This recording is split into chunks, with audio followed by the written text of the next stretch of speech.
Shanxi is the cradle of traditional Chinese opera. Apparently people call it this because it's home to 38 different kinds of opera.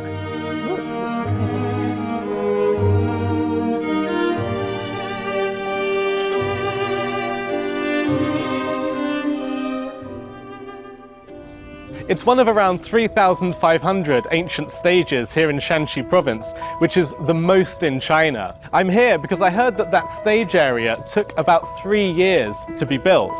And thankfully, China's modern infrastructure is built much faster, with things like highways, railways, and bridges. Why did that stage take 3 years to complete? I wonder if it was the complex wooden construction that made this take so long to build. Could it have been that there wasn't enough money to complete the construction? 这3年呢，正好是当时我们晚清时期呢有100年一遇的丁丑奇荒，这个是发生在我们华北地区的一场大灾荒。当时呀，灾民无数。那么常家呢，作为当地一个非常有担当的商人，他们要赈济灾民，所以说呢，常家决定修建祠堂。那么为常家只要添一砖盖一瓦的人都能有一口饭吃，所以当时饥荒闹了3年呢，常家的祠堂修了3年，也就是为了赈济这3年以来的灾民。During this time, the Shanxi merchants were really proactive in providing relief to those affected by the droughts. In particular, the Chung family, whose compound we're at now, provided food, clothing, and even shelter to those who'd been displaced. In fact, they pioneered a system known as relief through work, whereby, as well as offering people the chance to stay here, they would also allow them to work for the families. And that's why this building took so long to complete. 常家最终耗时3年，耗银3万两完工，让老百姓有尊严地得到了救助。类似这样有家国情怀的晋商还有许多，我们祁县的曲本翘先生就是其中之一。我们祁县中学的前身就是由曲本翘先生出资兴建的。请问先生是 I'm Qu Benqiao. Oh wow, you can speak English. Yeah, I used to serve as the diplomat for the Qing dynasty's royal court. That's amazing. My name's Reese, and I'm here to try and learn something more about the Shanxi merchants. In those days, Shanxi merchants believed expanding trade and commerce would lead to development. So, why did you decide to found a school? We all believe that science and technology bring prosperity, and education is the foundation of it.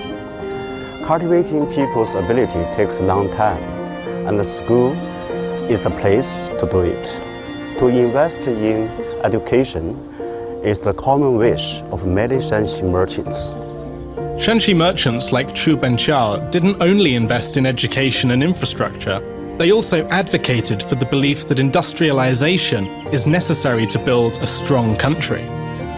Throughout their businesses, the Shanxi merchants were not only known for their credibility and pragmatism, but also for their patriotism and benevolence.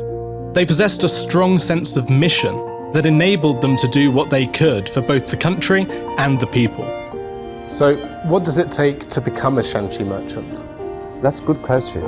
The Confucian says that first you have to cultivate yourself, and then you have to cultivate your family, and then you can contribute to society.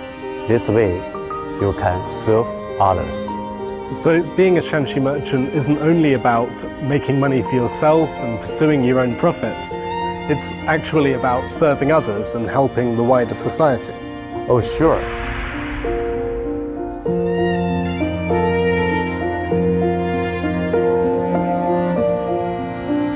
Shanxi merchants believe that the rich should be benevolent and share fortune to others. A historical parallel that I think can help us here is FDR's New Deal. Among other things, this New Deal created the Public Works Administration in 1933. However, this was of course 100 years after the Shanxi merchants employed a very similar practice, taking the initiative and shouldering social responsibility by participating in things like the construction of schools, reinvesting their wealth in their community, and in turn doing things like creating jobs. This showed the spirit of the merchants, and that spirit is very much alive here today.